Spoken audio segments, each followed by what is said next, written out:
దేవుని శ్రేష్టమైన నామానికి మహిమకరం కాక చేరవచ్చిన దేవుని అందరికీ యేసు ప్రభు నామములో నా హృదయపూర్వకమైన అందరి వందనాలు. 10 నిమిషాలు దేవుని వాక్యం విందాం.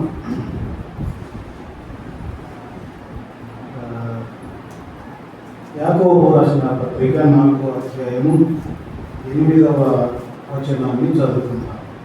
యాకోబు రాసిన పత్రిక 4వ అధ్యాయము 8వ వచనాన్ని చదువుకుందాం.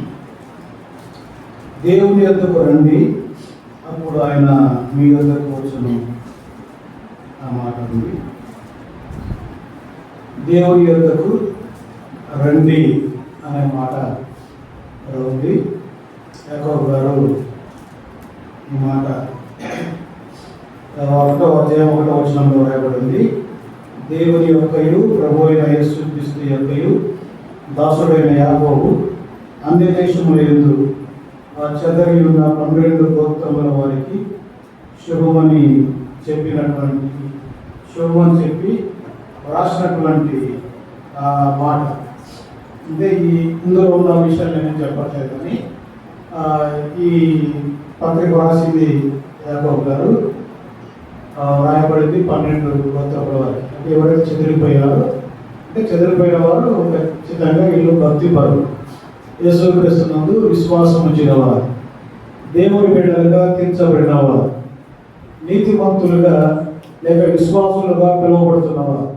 అంటే ఈ యాకోబు పత్రిక కానీ పేతురు పత్రిక కానీ ఇవి రాయబడింది విశ్వాసులకు, ఆయన శిష్యులకు, ఆయన జనాంగముగా పిలువబడుతున్న వారికి వ్రాయబడినటువంటి విషయాలు. అలాగే ఆయన జనాంగముగా పిలువబడుతున్న మనం ఆయన బిడ్డలుగా, ఆయన భక్తులుగా, విశ్వాసులుగా ఈనాడు మనం పిలువబడుతూ ఉన్నాం. అంత మాత్రమే కాదు, ప్రతి ఒక్కరికి యూనివర్సల్గా చెప్పబడినటువంటి ఆహ్వానం బైబిల్ గ్రంథంలో మనము చూడగలం. మత్తయి సువార్తలో 11:28 ప్రయాసపడి భారం మోసుకుంటున్న సమస్త జనులారా నా యొద్దకు రండి అనే మాట. ఇక్కడ రాయబడినటువంటి మాట ఇది యూనివర్సల్ కాల్. నమ్మని వారిని, భక్తి లేని వారిని, అంటే మనుషులు ఎవరు అయినా సరే, ప్రజలు అనబడిన వారు, మనుషులు అనబడిన వారు యేసు ప్రభు దగ్గరికి రండి అని ఇచ్చినటువంటి ఆహ్వానం. అక్కడ విశ్వాసులకు ఇవ్వబడినటువంటి ఆహ్వానం, రాయబడినటువంటి మాట దేవుని యొద్దకు రండి అనే మాట. ఇప్పుడు నమ్మిన వారికి ఈ మాట చెప్పాల్సిన అవసరం ఉందంటారా? వాళ్ళు అడిగి నమ్మిన్నారు, వాళ్ళు వచ్చారు, మరి వారి దగ్గరికి వెళ్ళి మీరు దేవుని దగ్గరికి రండి అని చెప్పడం ఉద్దేశం ఏంటంటే, వారు ఎక్కడైతే చదివి ఉన్నారో వారితో పాటు కలిసి ఉన్న ప్రజలందరినీ దృష్టిలో పెట్టుకొని వారి కోసం చెప్పబడినటువంటి మాట అన్నమాట. కాబట్టి అయితే ఈ ఉదయకాల సమయంలో కొద్ది నిమిషాలు చిన్న ఉక్త సందేశం, చిన్న మాటలు, దేవుని యొద్దకు వస్తే ఏమి జరిగింది, ఏం చేస్తాడు ఆయన అనే మాటలు నేను మీకు చెప్పడానికి ప్రయత్నం చేస్తాను. మనం దీనికి సహాయకరంగా ఒక చిన్న ప్యాసేజ్ కూడా చదువుకుందాం. యోహాను సువార్త 6వ అధ్యాయము మొదటి 10 వచనాలు చదువుకుందాం. మొదటి 10 వచనాలు యోహాను సువార్త 6వ అధ్యాయం మొదటి 10 వచనాలు. అటు తర్వాత యేసు తిబెరియ సముద్రము అనగా గలిలయ సముద్రము దాటి అద్దరికి వెళ్ళెను. రోగుల ఎడల ఆయన చేసిన సూచక క్రియలను చూచి బహుజనులు ఆయనను వెంబడించిరి. యేసు కొండ ఎక్కి అక్కడ తన శిష్యులతో కూడా కూర్చుండెను. అప్పుడు పస్కా యూదుల పండగ సమీపించెను.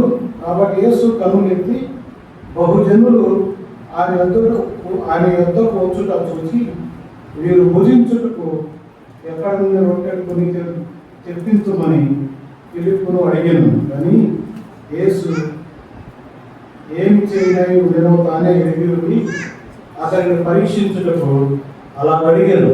అందుకు ఫిలిప్పు వారిలో ప్రతి వాడును కొంచెం కొంచెం పుచ్చుకొనకపోయినాను 200 దేనారముల రొట్టెలు చాలవని ఆయనతో చెప్పారు. ఆయన శిష్యులలో ఒకడు అనగా సీమోను పేతురు, సహోదరుడైన అంద్రేయ, ఇక్కడ ఉన్న ఒక చిన్న వాని యొద్ద 5 రొట్టెలు 2 చిన్ని చేపలు ఉన్నవి, ఇంతమందికి అవి ఏమాత్రం అని ఆయనతో అనగా యేసు జనులను కూర్చుండబెట్టుమని చెప్పాను. ఆ చోట చాలా పచ్చిగా ఉన్నారు కనుక లేకపోతే ఇంచుమించు 5,000 మంది పురుషులు కూర్చుంటారు. యేసు ఆ రొట్టెను పట్టుకొని కృతజ్ఞతాస్తుతులు చెల్లించి కూర్చున్న వారికి వడ్డించాను. అలా కూడా చేపలు కూడా వారికి ఇష్టమైనంత మట్టుకు వడ్డించాను. వారు తృప్తిగా తిన్న తర్వాత నష్టపడకుండా మిగిలిన మొక్కలు పోగు చేయమని తన శిష్యులతో ఇక్కడ ఈ యోహాను సువార్త మనకు బాగా పరిచయమైనటువంటి మాటే, పరిచయమైనటువంటి పుస్తకం. అనేక సార్లు సండే స్కూల్లో కూడా చిన్నపిల్లలకి సండే స్కూల్ టీచర్స్ ఆ గణత వాక్యాలు నేర్పిస్తూ ఉంటారు. అందులో ఇది కూడా ఒక మాట, ఈ మాట ఉండేదన్నమాట. ఏమంటే ఈ 5 రొట్టెలు 2 చిన్ని చేపల ఆ స్టోరీ పిల్లలకి బాగా నేర్పిస్తారు. అందుకని చాలా మంది పిల్లలకు ఈ స్టోరీ తెలిసి ఉంటుంది. ఈ స్టోరీని మనం ఈ రోజున మనం ధ్యానం చేస్తాం. అయితే యాకోబు పత్రిక 4:8 చెప్పబడిన విధంగా దేవుని యొద్దకు రండి అనే మాట అలా పట్టుకొని దాన్ని మనసులో పెట్టుకొని మనం ఆలోచన చేద్దాం. ఆయన వద్దకు వస్తే ఏంటి, ఆయన పిలిచాడు, రమ్మన్నాడు, వస్తే ఏంటి. ఈ రోజున మనం కూడా పిలిస్తే అయితే మా సంగతి ఏంటి అంటుంటాం కదండి. దేవుడు ఒక మత్తయి సువార్త 11:27 చెప్పాడు, ఆయన వద్దకు వస్తే ఏమి ఇస్తాడో చెప్పాడు, విశ్రాంతిని ఇస్తాను అని చెప్పాడు.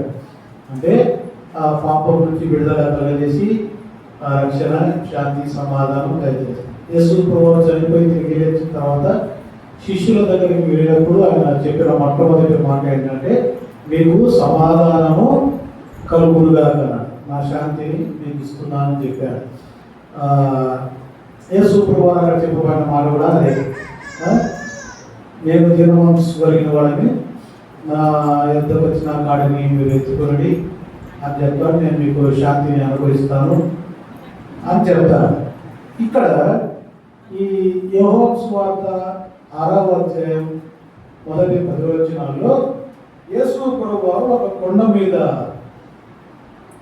ఉండి ఆయన ప్రతిరోజు కొండకు వెళ్ళి ప్రార్థన చేసుకోవడం అలవాటు. మార్కు సువార్త 1:35 ఆయన పెద్దల కడ లేచి కొండకు వెళ్ళి ప్రార్థన చేసుకునే అలవాటు ఆయనకుంది.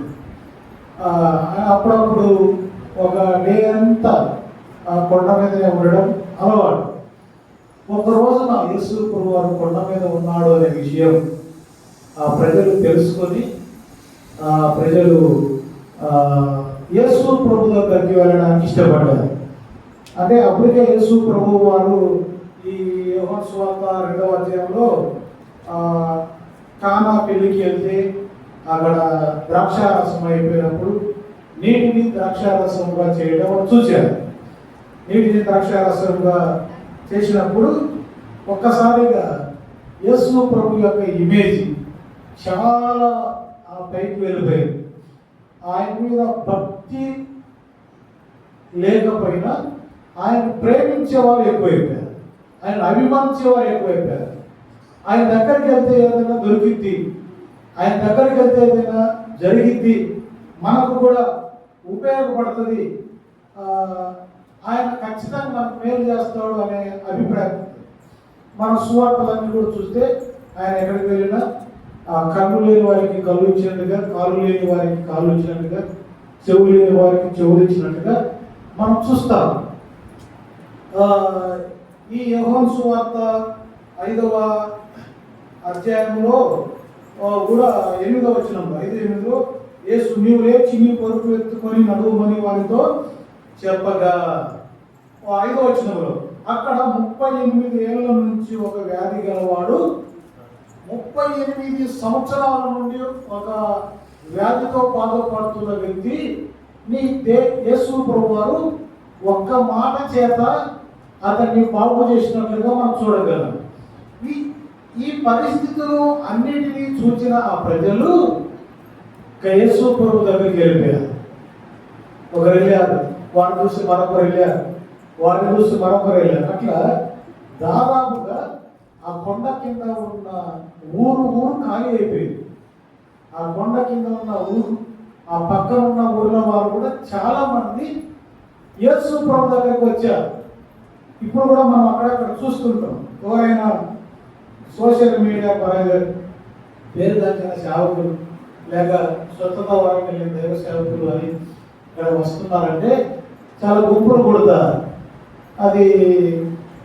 అది తప్పేమీ కాదు, కానీ ఎందుకు కూడతారంటే ఒక ఆశ, మాకు ఏదైనా మేలు జరిగిందేమో. అది రైటా పనిగా అసలు వాళ్ళు చేస్తారా చేయరా, అది వాళ్ళ పని దేవుడి పని ఆ తర్వాత సంగతి.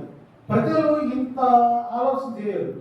మనిషి ఆశాజీవి, నాకు మేలు జరిగితే చాలు, నేను బాగుపడితే చాలు అనుకునే మనుషులు.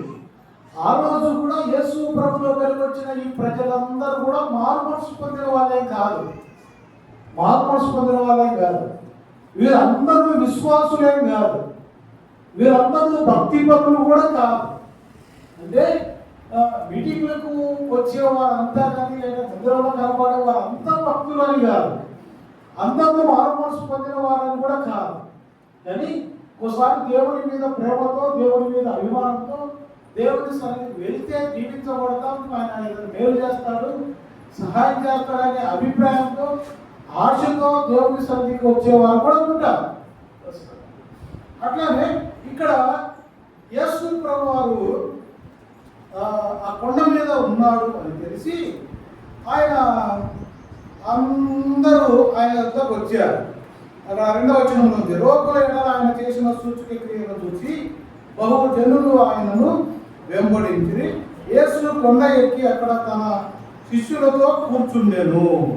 అప్పుడు పస్కా యూదుల పండుగ సమీపించారు కాబట్టి యేసు కన్నులెత్తి బహుజనులు తన ఎత్తుకు వచ్చుట చూచి, బహుజనులు ఇక్కడేమో బహుజనులు అన్నారు.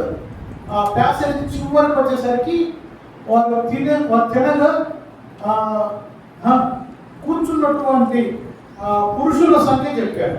పురుషుల సంఖ్య దీనికి చాలా జ్ఞానం కలిగిన వారు చాలా లెక్కలు చెప్తా ఉంటారు. అది ఒక 4 ఇంతలు స్త్రీలు వేసుకోవచ్చు, 5 రెట్లు వేసుకోవచ్చు, 10 రెట్లు ఎవరే ఉంటారు, ఇంతమంది ఉండొచ్చు, అంతమంది వచ్చి ఉండొచ్చు అని లెక్కలు వేస్తూ ఉంటారు. సరే, అది మనకేం తెలియదు, వేసుకోవచ్చు. ఇప్పుడు మన మందిరంలోనే ఇంచుమించుగా 6-7 మంది ఉన్నాం, ఒక 15 మంది పైన ఇక్కడ వేసుకున్న డబల్ ఉంటారు. ఆ ప్రకారం వేసుకున్న ఆ రోజులలో ఒక 15 నుంచి 25,000 మంది జనం కూడి ఉంటారు. అది 2025 సంవత్సరాల క్రితం జరిగిన సంఘటన. ఇప్పుడు 2025 కాబట్టి ఆయన చనిపోయి తిరిగి లేచినది ఇప్పటికి 2025 సంవత్సరాలు కాబట్టి అప్పుడు జరిగిన స్టోరీ. అప్పుడు ఏ వనరు, ఏ అభివృద్ధి, ఏ వసతులు లేని ప్లేస్ అది. ఇప్పటికి కూడా ఒకేసారి 1,00,000 మందికి వడ్డీ పెట్టాలంటే ఇప్పుడు కొన్ని ఎక్విప్మెంట్ వస్తూ ఉన్నాయి, అక్కడక్కడ చూస్తూ ఉన్నాను. అయితే పిల్లరా, నేను ఇక్కడ నుంచి ఒక 2 మాటలు చెప్తాను. యేసు ప్రభువారు కొండ మీద ఉన్నాడు. కొండ మీద ఉన్న యేసు ప్రభు దగ్గరికి బహుజన సమూహం వచ్చింది. ఇది గుర్తుపెట్టుకోవాలి. యేసు ప్రభువారు కొండ మీద ఉన్నాడు. కొండ మీద ఉన్న యేసు ప్రభు దగ్గరికి బహుజన సమూహం లెక్కలు అవుతున్నారు. బహుజన సమూహం వచ్చింది. అయితే ఇక్కడ యేసు ప్రభువారు చేసిన పని ఏంటంటే ఆయన ఎద్దకు వచ్చుట చూసి వీరు భుజించుటకు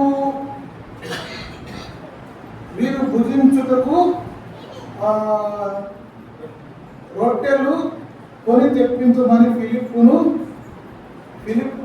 అడిగెను అనే మాట ఉంటుంది. ఫిలిప్పును అడుగుతాడు. ఇక్కడ ఫిలిప్పు, పేతురు, యోహాను అనే శిష్యులు ఆయనకు దగ్గరగా ఉంటారు, ఎక్కువ ఆయన దగ్గరగా ఉంటారు.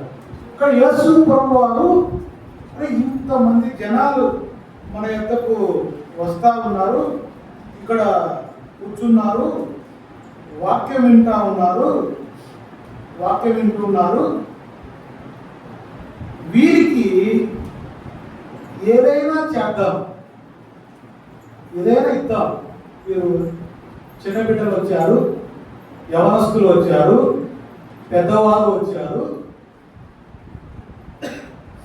వీరు ఎలా వచ్చారో అలా వెళ్ళకూడదు అనేది దేవుని ఉద్దేశం. మనం కూడా దేవుని సన్నిధికి వచ్చినప్పుడు ఎలా వచ్చామో అలా ఇంటికి వెళ్ళేదానికి వీల్లేదు.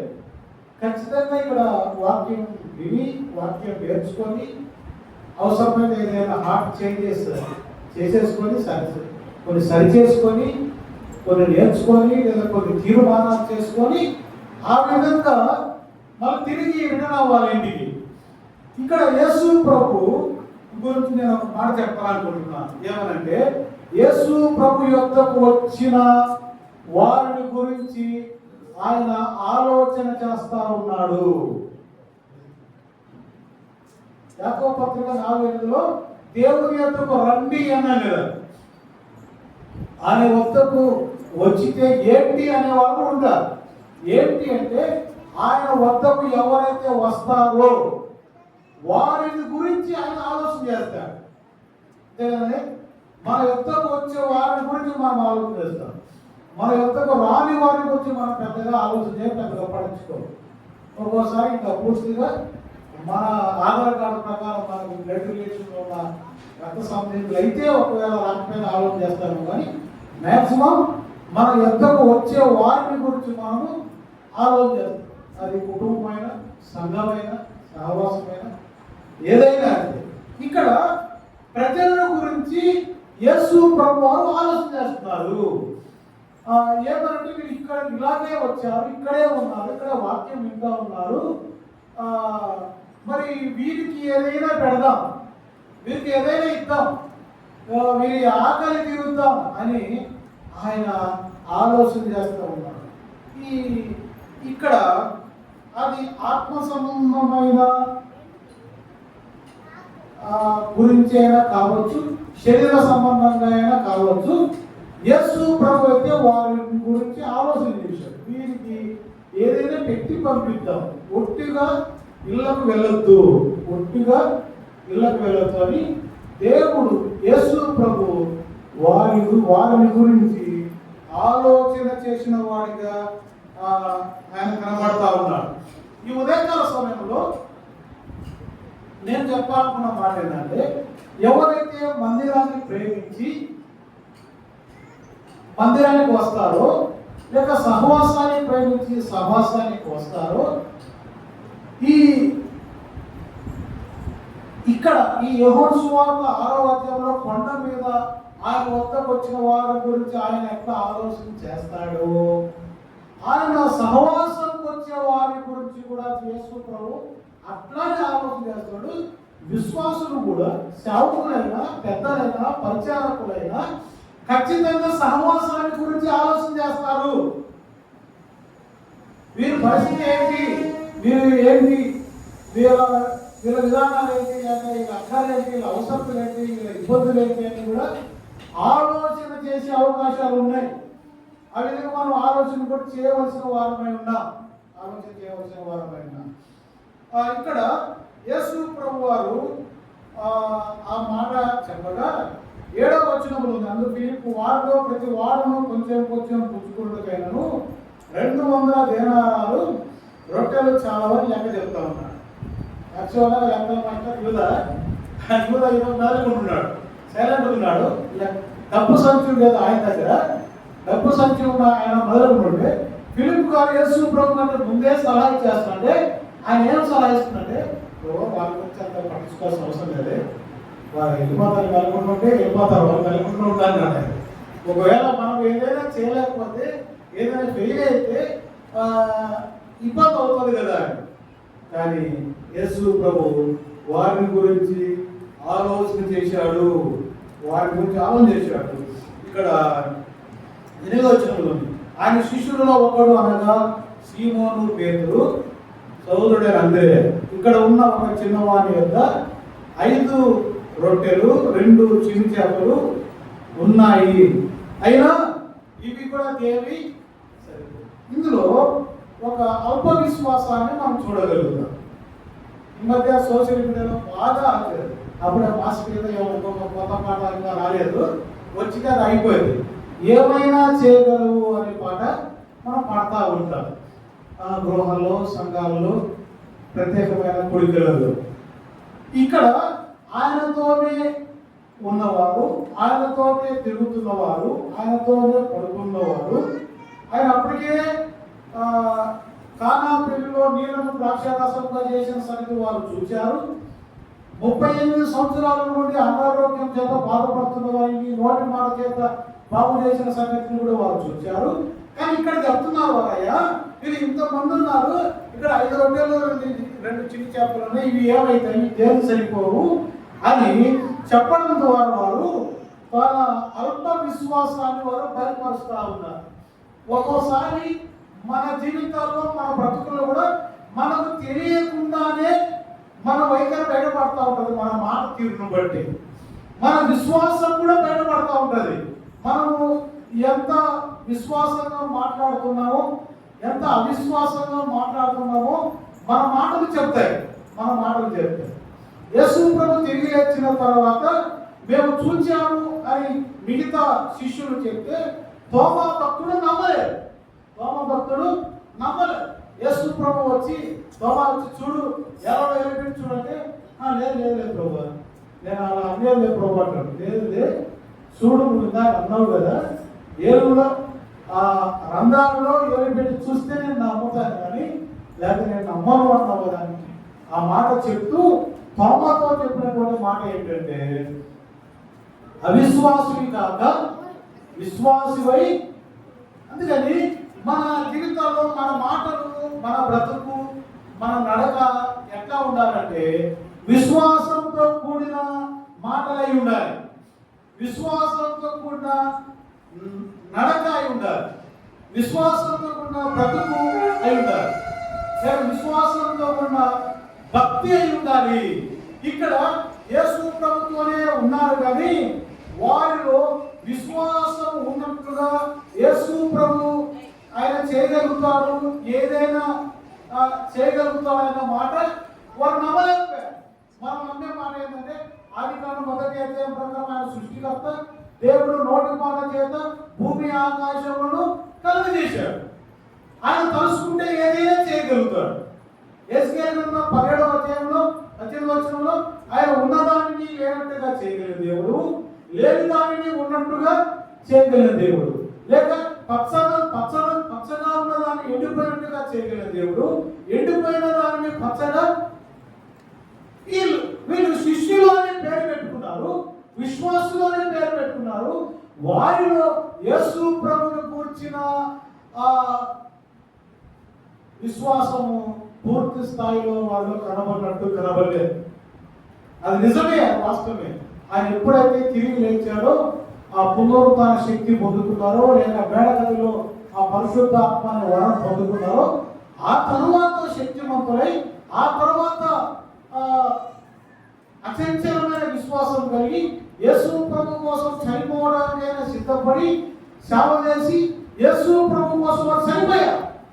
అంటే ఆయన చనిపోయేంత వరకు వారిలో లొసుగులతో కూడిన భక్తి, లొసుగులతో కూడిన విశ్వాసమే, అవిశ్వాసమే, ఒక అచంచలమైన విశ్వాసం వారిలో లేనట్టుగానే మనం చూడగలుగుతాం. పేతురు నువ్వు నన్ను ఏమనుకుంటున్నావు అంటే, నువ్వు నిత్య జీవం కలిగిన వాడు అన్నాడు కానీ, నువ్వు దేవుడు అని అన్నాడు కానీ ఆఖరికి ఆయన ఎవరో నాకు తెలియదు. అంటే అలా ఇంకా సంపూర్ణమైనటువంటి విశ్వాసం ఆయన లేదు. కానీ తర్వాత ఎప్పుడైతే పునరుద్ధాన శక్తి పొందుకొని పరిశుద్ధాత్మ అనే వరాలు పొందుకున్నాడో ఆ తర్వాత చచ్చిపోయాడు సేవ కోసం. అంటే మనం కూడా ఇది రోజు రోజుకు మన విశ్వాసం బలం పొందాలి అనేది నా ఆలోచన. విశ్వాసంలో బలం పొందాలి, భక్తిలో బలం పొందాలి. మనము నమ్మినంత మాత్రమే, నమ్ముకున్న రోజునే, మందిరానికి వచ్చిన రోజునే ఒక్కొక్కసారి మనము మైక్ పట్టుకుంటే ఒక గంట సేపు ప్రసంగం చేస్తాం, గంట సేపు వాక్యం చెప్పిన సేవకుడు అని అనిపించుకుంటాం. కానీ ఆ గంట సేపు వాక్యం చెప్పిన సేవకుడు నిజంగా ఈ రేంజ్ విశ్వాసం, ఈ రేంజ్ భక్తి ఉందా అని చూస్తే ఒక్కోసారి ఆ ప్రసంగం వరకు, ఈ స్టేజ్ వరకు పరిమితం అవుతుంది. ఒక్కోసారి ఈ ప్యాసేజీలో మనం నేర్చుకునేది ఏంటంటే దేవుడు ఆయన వద్దకు వచ్చిన వారి గురించి ఆయన ఆలోచన చేశాడు. తర్వాత ఆయన ఏమంటున్నాడు, వీళ్ళు ఎన్ని లెక్కలు చెప్పినా ఏమేమి చేసినా యేసు ప్రభువు ఏం చెప్తున్నాడంటే 10వ వచనంలో యేసు జనులను కూర్చుంటబెట్టండి అంటున్నాడు. అసలు ఈ శిష్యుల మాటలు పట్టించుకోవట్లేదు ఆయన. యాక్చువల్ ఆయన చెప్పాలంటే చాలా చెప్పవచ్చు, తిట్టవచ్చు వాళ్ళను. మీరు ఏం చూశారు అక్కడ, మీరు ఏం నేర్చుకున్నారు, మీరు ఎట్లా విశ్వాసులు, ఎట్లా భక్తులు, ఎట్లా శిష్యులు అని ఆయన అనాలనుకుంటే ఆయన అనవచ్చు.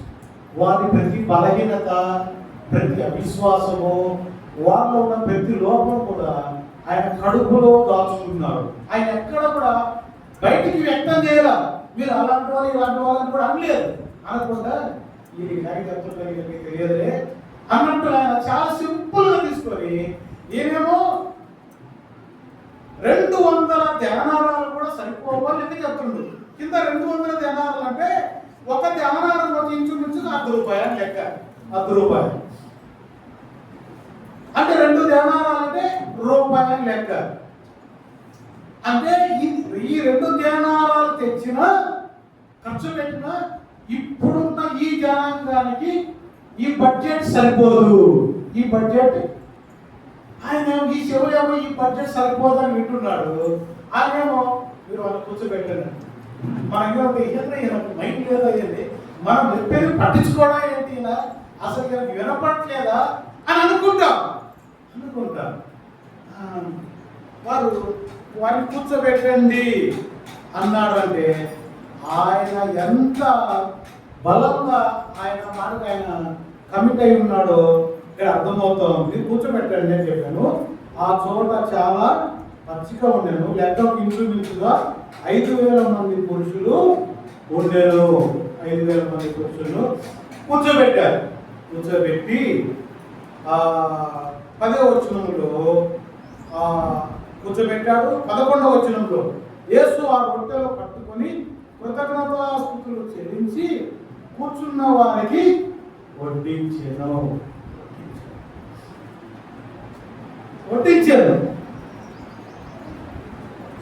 ఇక్కడ నేను చెప్పాల్సిన మాట ఏంటంటే కృతజ్ఞతాస్తుతులు చెల్లించాడు, వారికి వడ్డించాడు అంటే అయిపోయింది. మాస్టర్ స్కిన్ కూడా వచ్చేసినప్పుడే ఇది ఎలా సాధ్యం? ఇక్కడ ఏం జరిగిందంటే రెండో మాట, ఆయన వద్దకు వచ్చిన వారి ఆకలి తీర్చాడు అని చెప్పాలి. ఒక మాట ఫస్ట్ మాట ఏంటంటే ఆయన వద్దకు వచ్చే వారి గురించి ఆయన ఆలోచన చేశాడు. 2 ఆయన వద్దకు వచ్చిన వారి ఆకలి తీర్చాడు.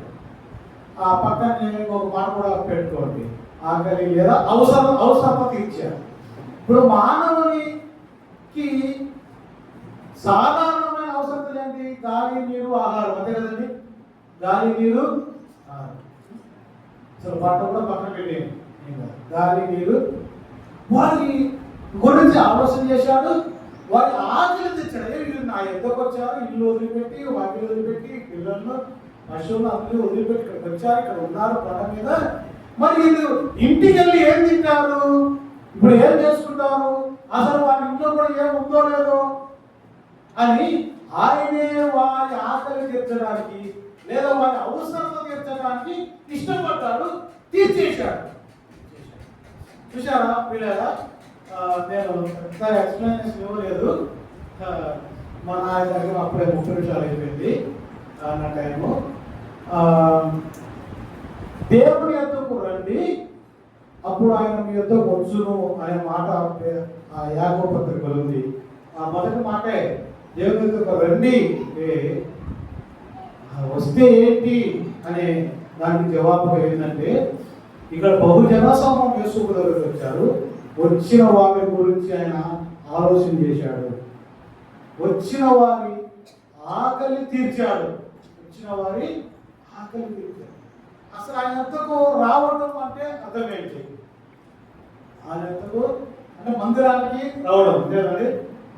మందిరానికి రావడమే వచ్చినట్టు కాదు, కానీ మనము ప్రార్థన చేసిన ప్రతిసారి, మనం ప్రార్థన చేయడానికి మోకరించిన ప్రతిసారి ఆయన ఎంతకు రావడమే. ఆయన ఎంతకు రావడమే. ఎక్కడ 2-3 నా నామములు కూడి ఉంటారో వారి మధ్యలో ఉంటానని చెప్పించాడు. హెబ్రీయులకు రాసిన పత్రిక 10వ అధ్యాయం 22వ వచనంలో ఏ విధంగా ఆయన సన్నిధికి రావాలో చెప్పబడింది అక్కడ. హెబ్రీయులకు రాసిన పత్రిక 10వ అధ్యాయము 22వ వచనంలో రాయబడింది, మనస్సాక్షికి కల్మషం తోచుకున్నట్లు ప్రోక్షింపబడిన హృదయములో గలవారు నిర్మలమైన ఉదకముతో స్నానం చేసిన శరీరంలో గలవారునై ఉండి విశ్వాస విషయంలో సంపూర్ణ నిశ్చయత కలిగి యథార్థ హృదయంతో మనము దేవుని సన్నిధికి వెళ్దాం, దేవుని సన్నిధికి రండి, దేవుని సన్నిధికి చేరుదామన్నా. అంటే దేవుని సన్నిధికి ఈ విధంగా మనం వచ్చితే ఖచ్చితంగా ఆయన మన అవసరత అక్కడ తీర్చేవాడై ఉన్నాడు. ఆయన అక్కడ తీర్చేవాడై ఉన్నాడు. 78వ కీర్తన 24వ వచనం చూడండి ఒకసారి. 78వ కీర్తన 24వ వాక్యంలో, ఆహారమునకై ఆయన వారి మీద మన్నాను కురిపించును, ఆకాశ ధాన్యము వారికి అనుగ్రహించను. మనము నిర్గమకాండము 12వ అధ్యాయం చివరి వచనంలో ఇశ్రాయేలు విడుదల పొందుతారు. 13వ అధ్యాయంలో మిరియాలు పాడబడుతుంది. 14-15 అధ్యాయంలో దేవుడు ఆకాశము నుండి వాటికి మన్నాను కురిపించినట్లుగా చూడగలుగుతారు. బండలో నుండి నీళ్లు తెప్పించినట్టుగా చూడగలుగుతాం. అంటే అది అరణ్యము, అరణ్య ప్రదేశంలో ఏమీ లేదు. ఆ ఇశ్రాయేలును విడుదల పొందే వాళ్ళు ఇంచుమించుగా 6 లక్షల మంది కాల్బలము. ఈ అరణ్యంలో ఏమీ లేని సమయంలో, ఏమీ లేని పరిస్థితుల్లో అక్కడ కూడా దేవుడు వారి అవసరంతో తీర్చాడు, లేదా వారి ఆకలి తీర్చాడు. మోషే ప్రార్థన చేశాడు, ఆహారాన్ని కురిపించాడు. అంటే ప్రార్థన చేయడం అంటే ఆయన సన్నిధికి రావడమే, ఆయన సన్నిధికి రావడమే. అంటే ఇది మనం కూడుకున్నది భౌతికమైన మందిరం అంతే. ఈ మందిరం అనేది ఎండకు ఎండకుండా, వానకు తడవకుండా మనం అందరం కలిసి ఒక రోజున, ఒక చోటున, ఒక టైంలో కలుసుకోవడానికి ఏర్పాటు చేసుకున్నదే. కానీ నువ్వు ఇంటిలో కూడా ఏ క్షణము నువ్వు బయట ధ్యానం చేయడానికి సిద్ధపడినా, ఏ క్షణం నువ్వు ప్రార్థన చేయడానికి నిర్ణయం తీసుకున్నా, ఏ క్షణం నువ్వు మోకరించినా, అది నువ్వు దేవుని సన్నిధికి వచ్చినట్లే. ఒకసారి ఇక్కడికి వస్తే ఒక్కోసారి బాడీ ప్రెజెంట్, మైండ్ అప్సెట్ అయిపోయి ఉండిండొచ్చు, మనం ఇక్కడ ఉండిండొచ్చు, మనసు ఇంటి దగ్గర ఉండిండొచ్చు. కానీ ఎప్పుడైతే మనం హృదయపూర్వకంగా మనం దేవుని సన్నిధిలో ఉండడానికి ఇష్టపడతామో, ప్రార్థన చేయడానికి ఇష్టపడతామో, అది దేవుని సన్నిధానానికి రావడం, దేవుని యొద్దకు రావడం అంటాను నేను. కాబట్టి పిల్లరా, ఇక్కడ చాలా ఉన్నాయి, కానీ నేను అంత చెప్పట్లేదు. అంత కూడా నేను ఎవిడెన్స్ చూపించకుండా 2 విషయాలు చెప్పాను. ఆయన వద్దకు జనులు వచ్చారు, వచ్చిన జనుల గురించి ఆయన ఆలోచన చేశాడు, జనుల అవసరం తీర్చాడు, లేకపోతే జనుల ఆకలి తీర్చాడు. ఇంకొక మాట కూడా చూడండి, అక్కడే 11వ వచనంలో కృతజ్ఞతాస్తుతులు చెల్లించి కూర్చున్న వారికి వడ్డించెను. 12వ వచనంలో, వారు తృప్తిగా తినిన తర్వాత ఏమీ నష్టపడకుండా మిగిలిన ముక్కలు పోగు చేయుడని తన శిష్యులతో చెప్పాను. ఒక మాట ఉంది, ఏమనంటే వారు తృప్తిగా తిన్నారు అని ఉంది ఇక్కడ. తృప్తి అనే మాట ఉంది, తృప్తి అంటే ఆయన వద్దకు వచ్చే వారికి ఆయన వారి తృప్తి తీరుస్తాడు, తృప్తి కలిగిస్తాడు, తృప్తి ఇస్తాడు. తృప్తిని దయచేసే దేవుడు. ఒక్కోసారి మనము ఎంత కడుపు నిండా తిన్నా ఇంకా ఇలా తినాలి అనే ఆలోచన మన మైండ్ ఉన్నారనుకోండి, తృప్తి కలిగించదు, తృప్తి అనిపించదు. ఇక్కడ రాయబడిన మాట ఏంటంటే వారు తృప్తిగా తిన్నారు. తృప్తిగా ఆయన తృప్తిపరిచే దేవుడు ప్రియులారా. మనల్ని ఆయన మాటలతో తృప్తిపరుస్తారు. బైబిల్లో 36వ కీర్తన 8వ వచనం చూడండి ఒకసారి. 36వ కీర్తన 8వ వచనం. 36వ కీర్తన 8వ వచనంలో ఒక మాట ఉంటుంది.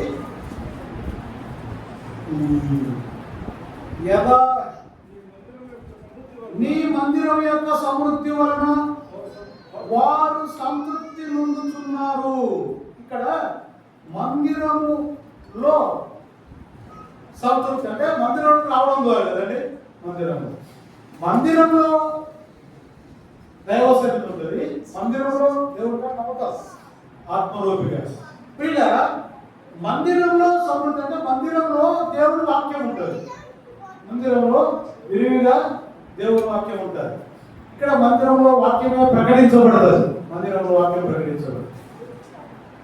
నీ మందిరంలో నివసించే వాళ్ళు ధన్యులని బైబిల్లో రాయబడింది. బైబిల్లో దేవుడు ఉండే చోటు, దేవుడు ఉండే స్థలంలో తృప్తి ఉంటుంది. వాక్యం విరివిగా ఉండే చోట తృప్తి ఉంటుంది. ఎవరైతే అసలు నిజంగా వాక్యాన్ని తీసుకుంటారో, వాక్యానికి లోబడతారో, వాక్యాన్ని వింటారో వారి హృదయాలు తృప్తిపరచబడతాయి. ఎందుకంటే వాక్యము ఆయన దేవుడై ఉన్నాడు. వాక్యం రూపంలో దేవుడు మనతో ఉన్నాడు. ఇక్కడ మందిరము యొక్క సమృద్ధి అన్నాడు. మందిరము యొక్క సమృద్ధి. మందిరంలో వాక్యం ఉంటుంది, వాక్యం ప్రకటించబడుతుంది, వాక్యం బోధించబడుతుంది. ఈ వాక్యము ద్వారా మనం తృప్తిపరచబడతాం. మనకు ఒక్కోసారి చాలా మందికి అసలు మందిరానికి వెళ్ళాము అనే కానీ ఈరోజు అసలు తృప్తే లేదు అనుకునే వారు ఉంటారు. అది ఎందుకంటే వాళ్ళ ఎక్స్పెక్టేషన్స్ వారు చేరుకోలేకపోవడం అయిండొచ్చు. ఇక్కడ వారు కోరుకున్నట్లుగా వాక్యం రాకపోయిండొచ్చు. వారికి వినడానికి మనసు ఉండకపోయిండొచ్చు. లేదంటే చెప్పవలసిన 2 అంతలు 3 అంతలు వాక్యం ఎక్కువ చెప్పి వారిని విసిగించి ఉండవచ్చు. ఏదైనా కావచ్చు కారణం. అసంతృప్తికి పలు రకాల కారణాలు ఉంటాయి. కానీ ఒక మాట చెప్పి నేను ముగిస్తాను. రూతు గ్రంథం 2వ అధ్యాయము 8వ వచనంలో ఒక మాట ఉంటుంది. రూతు 2:8 చూడండి ఒకసారి. రూతు గ్రంథం 2వ అధ్యాయము లో ఒక మాట ఉంటుంది. రూతు గ్రంథం. అప్పుడు బోయేజు ఏమి పచ్చని చూడండి. ఆమె వాటిని ఎత్తుకొని ఊరిలోకి వచ్చినప్పుడు ఆమె అత్త ఏరుకొని వాటిని చూచారు. ఆమె తిని తృప్తి పొందిన తర్వాత తాను మిగిల్చిన దాన్ని చూపించి ఆమెకు ఇచ్చాను. ఈమె మోయాబు స్త్రీ. అసలు మోయాబు యొక్క బ్యాక్గ్రౌండ్ దేవునికి వ్యతిరేకం, శాపగ్రస్తులు, దేవునికి అవిధేయులు. మోయాబు నుండి ఈ ఎలిమెలెకు కుటుంబమైన నయోమి ఆమె మోయాబును విడిచిపెట్టి బెత్లెహేముకు తిరిగి వచ్చింది. ఎక్కడికి వచ్చింది? బెత్లెహేముకు తిరిగి వచ్చింది. బెత్లెహేము అనగా రొట్టెల గృహం అంటారు. మరొక చోట అసలు బెత్లెహేము అనేది యెరూషలేములో ఉంటుంది. అసలు ఆ బెత్లెహేము అంటే అది మందిరానికి కూడా సూచన అని అంటారు. మందిరానికి సహజంగా మనం రొట్టెల గృహం అని వాడుతూ ఉంటాం ఎక్కువ శాతం. ఆ రొట్టెలు దొరుకుతాయి. పాలు తేనెలు ప్రవహించు దేశము లో ఉన్నటువంటి ఈ ఏరియాస్ అంటే అవి ఒక్కసారిగా బెత్లెహేముకు తిరిగి వచ్చింది, అత్తతో వచ్చింది. ఆ బెత్లెహేములో ఉన్న బోయజు అనే పొలంలోనికి వెళుతుంది. ఈ బోయజు అనే పొలం సంఘానికి గుర్తు. బోయజు అనే పొలం సంఘానికి గుర్తు. ఆ బోయజు పొలంలో ఉన్నవారు విశ్వాసులకు గుర్తు. ఈమె నమ్మినామే కాదు, కానీ బెత్లెహేముకు రావడం గొప్ప విషయం. బోయజు పొలంలోనికి రావడం గొప్ప విషయం. బోయజు పొలంలో నిలిచి ఉండడం, అక్కడే ఉండడం, చెప్పినట్టు చేయడం, ఇదంతా కూడా దైవ సన్నిధికి రావడం అనే దానికి సంకేతం. దైవ సన్నిధికి అంటే దేవుని సన్నిధి, దేవుని మందిరం బెత్లెహేము. ఈ యెరూషలేము అనే స్థలంలోనికి ఆమె ఇప్పుడు ఓర్ప రాలేదు. ఆమె ఏమైపోయిందో కూడా మనకు తెలియదు. కాబట్టి పిల్లరా, ఇక్కడ రూతు తిని తృప్తి పొందింది. ఎక్కడికి రావడం ద్వారా? బెత్లెహేములోనికి రావడం ద్వారా, లేక బోయజు పొలంలోనికి రావడం ద్వారా, ఇంకా బోయజు పొలంలో నిలిచి ఉండడం ద్వారా. సంఘంలోకి వస్తే సరిపోదు, సంఘంలో నిలబడాలి. కష్టమైన, నష్టమైన, ఇరుకైనా, ఇబ్బంది అయినా, ఒక్కోసారి మనకు కొన్ని విషయాలు నచ్చకపోవచ్చు, కొన్ని ఇబ్బందులు ఉండొచ్చు. అయినా సంఘ క్రమంలో నిలబడాలి, సంఘం కోసం నిలబడాలి, సంఘంలో పనిచేయాలి, సంఘంలో ఓపికతో ఉండాలి. ఇక్కడ చెప్పాలమ్మా, నా కుమారి నువ్వు ఎక్కడికి వెళ్ళావు, ఇక్కడే ఉండు, ఈ పొలంలో ఉండు. వాళ్ళ వెనకాల వాళ్ళు చూస్తూ ఉండు, గమనిస్తూ ఉండు. ఈ పొలం ఆ పొలం తిరగవాకు, ఈ పొలం ఆ పొలం అంటే ఈ సంఘం ఆ సంఘము, ఈ హోదా రోజులు చేయబాకు. ఇక్కడ నిలిచి ఉండు. ఆ స్థలము, ఆ ప్రాంతం బెత్లెహేము. ఆ బెత్లెహేము ఈరోజు సంఘానికి, మందిరానికి గుర్తు. ఎవరైతే మందిరంలో నిలిచి ఉంటారో, సంఘంలో, సహవాసంలో, సహవాస క్రమంలో, వాక్య క్రమంలో నిలబడి ఉంటారో, నిలిచి ఉంటారో, వారు తృప్తి పొందుతారు. వారు, నేను ఊరికే బలవంతాన్ని నిలబడి 3 విషయాలు చెప్పడం కోసం 45 నిమిషాలు చెప్పే ఊరికే అది 10 నిమిషాలు మీకు అందించేదానికి అంతే. మీరు బలవంతంగా ఆశతో సంతోషంగా కూర్చొని వింటున్నా. మన సమ్మర్లో మనం చెప్పుకున్న టైం అయిపోయింది కదా, 12:30, 11:30. ప్రియులారా, ఒక మాట గుర్తుపెట్టుకోండి. ఎప్పుడైనా కుదిరితే నేను ఇంకొద్దిగా స్ట్రాంగ్గా, ఇంకొద్దిగా పాటు మీకు వివరించి చెప్పడానికి ప్రయత్నం చేస్తాను. ఈరోజు ఒక మాట గుర్తుపెట్టుకోండి. ఏంటంటే యాకోబు పత్రిక 4:8 చెప్పబడిన దేవుని యొద్దకు రండి, దేవుని యొద్దకు రండి. యోహాను సువార్త 6వ అధ్యాయం మొదటి 10 వచనాల్లో బహుజన సమూహం ప్రభు దగ్గరికి వచ్చారు లేదా?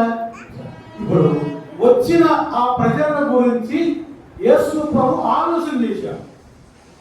యేసు ప్రభు వారిని ఆకలి తీర్చారు. యేసు ప్రభు వారిని తృప్తిపరిచారు. అంతే, ఈ 3 ముక్కలు. వారి గురించి ఆలోచన చేశారు, వారి ఆకలి తీర్చారు, వారిని తృప్తిపరిచారు. నిజంగా నువ్వు ఏ ఆకలితో ఉన్నావో, శరీర సంబంధమైన ఆకలితో ఉన్నావా, లేక ఆత్మ సంబంధమైన ఆకలి, ఏ ఆకలైనా దేవుడు తీర్చేవాడు. దేవుడు తృప్తిపరుస్తాడు. నువ్వు ఏ నిరాశలో ఉన్నావో, ఏ అసంతృప్తిలో ఉన్నావో, నువ్వు అనుకున్నది ఏది జరగలేదో, జరగక నిరాశలో ఉన్నావేమో, నిస్పృహలో ఉన్నావేమో నాకు తెలియదు. కానీ ఈ దేవుడు తృప్తిపరిచే దేవుడు. ఆశ కలిగిన వారి ప్రాణాన్ని తృప్తిపరిచే దేవుడు. అట్లా నా తృప్తి అని చెప్పుకుంటా పోతే చాలా పంపిణీ రెఫర్స్ తేవచ్చు. ఆయన చెప్పాలనుకోలేదు పిల్లరా. దేవుడు మనం తృప్తిపరుస్తాడు, దేవుడు మన అక్కడ తీరుస్తాడు, మన అవసరం తీరుస్తాడు, మన గురించి ఆలోచన చేస్తాడు. ఇది తెలుసా? సేవకులు, సంఘ పెద్దలు కూడా అంతే. సంఘాన్ని గురించి ఆలోచన చేస్తారు వాళ్ళు. ఈ సంఘాన్ని ఎలా డెవలప్ చేద్దాం, ఈ సంఘానికి ఏం చేద్దాం, ఏం ఇద్దాం, ఎలా పెంచుదాం, ఏ కార్యక్రమాలు చేద్దాం ఆలోచన చేస్తారు. ఈ సంఘ అవసరతకు తీరుస్తారు. ఆత్మ సంబంధమైన అవసరత, అవసరమైతే శరీర సంబంధమైనది. అట్లానే ఈ సంఘాన్ని కూడా తృప్తి పరచడానికి సంఘ పెద్దలు సేవకులు ఎప్పుడు కూడా సంసిద్ధంగా ఉంటారు. అంటే దేవుని ఆలోచన సేవకుల ఆలోచన, సేవకుల ఆలోచన కూడా దేవుని ఆలోచన పుట్టుకొచ్చిందే. దేవుని మాటే సేవకుల పెద్దల ఆలోచన, దేవుని వైఖరే సేవకుల వైఖరి కూడా పిల్లలు. కాబట్టి దేవుడు మాత్రమే కదా ఆలోచన చేసేది, అవసరం తీర్చేది, తృప్తిపరిచేది. పెద్దలు సేవకులు సంఘాలు కూడా సంఘం గురించి ఆలోచన చేస్తారు, సంఘ అవసరతలు తీరుస్తారు, సంఘ ఆకలి తీరుస్తారు. ఇప్పుడు చెప్పారు కదా, ఆకలి తీర్చడం రేపు 14 స్పెషల్ కొడుకు పెట్టారు, ప్రేయర్ పెట్టారు. మరి ఆ రోజు ఆత్మసంతంగా మన ఆకలి తీర్చబడుతుందా లేదా? అసలు మేము ఆకలి కొట్టే కదా అంటారు. అసలు మాకు ఆకలి అయితే కదా, ఆకలి కాకుండా పెడితే ఎట్లా అనకూడదు. కాబట్టి లేదా ఈ విధంగా ఆలోచన చేస్తాడు ఆయన, ఆకలి తీరుస్తాడు, తృప్తిపరుస్తాడు. అక్కడ ఆ జనసమూహం విషయం దేవుడు చేశాడు. ఈరోజు మనల గురించి కూడా దేవుడు అదే చేస్తాడు, చేయాలని నా హృదయపూర్వకంగా కోరుకుంటున్నాను. దేవుడి మాట దీవించుగాక. సేవకుల సమయాన్ని అప్పగిస్తున్నాను.